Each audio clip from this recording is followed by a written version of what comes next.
فراحة القلب في إقباله على الله وفي ملازمته للطاعة، وكلما انشغل عن ذلك لحقه بقدر انشغاله.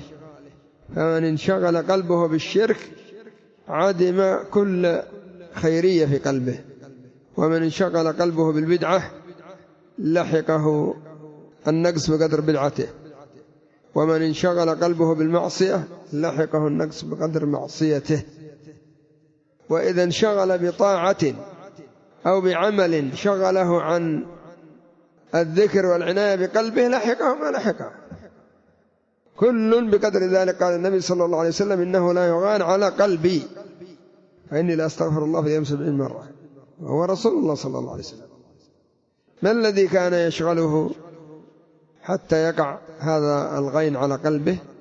يشغله تجهيز الجيوش، قضاء حاجات الناس، الإصلاح بين الناس، ربما كان في خدمة أهله، ربما كان في شأنه المباح، ومع ذلك يقول إنه لا يغان على قلبي. فكيف بنا نحن الذين نتعاطى ما يؤدي إلى مرض القلوب من معاصي، من غفلة، من سوء ظن، من أشياء كثيرة مفسدة ومقلقة ومؤذية، ولا سلامة إلا بالسلامة، كما قال الله عز وجل: يوم لا ينفع مال ولا بنون إلا من أتى الله بقلب سليم.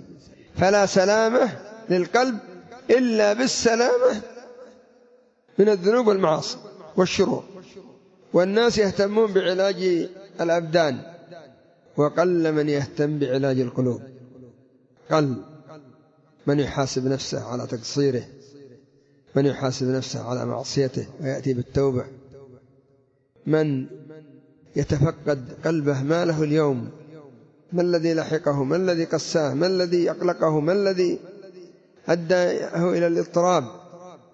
كل تأثير في القلب سببه أفعال، إما الجوارح أو اللسان أو القلب. حتى القلب له أفعال: الحسد، سوء الظن، الغل، البغض ونحو ذلك، العجب، الرياء.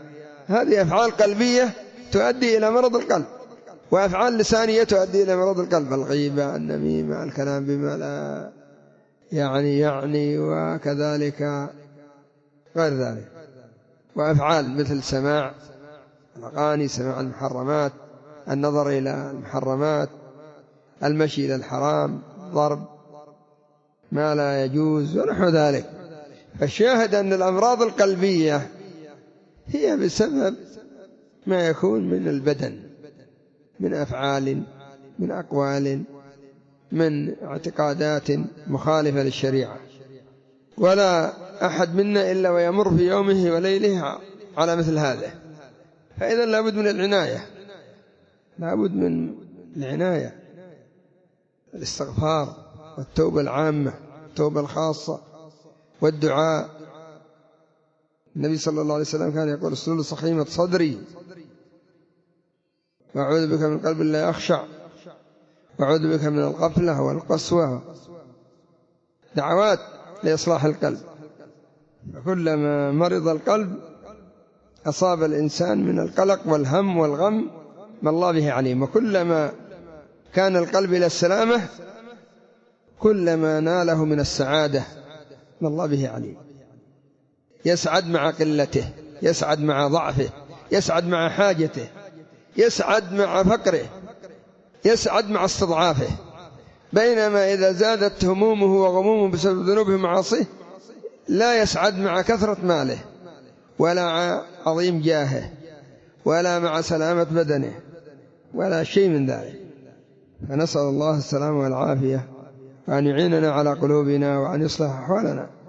ولا تظن، أحاديث كثيرة في القلوب وآيات كثيرة في القلوب.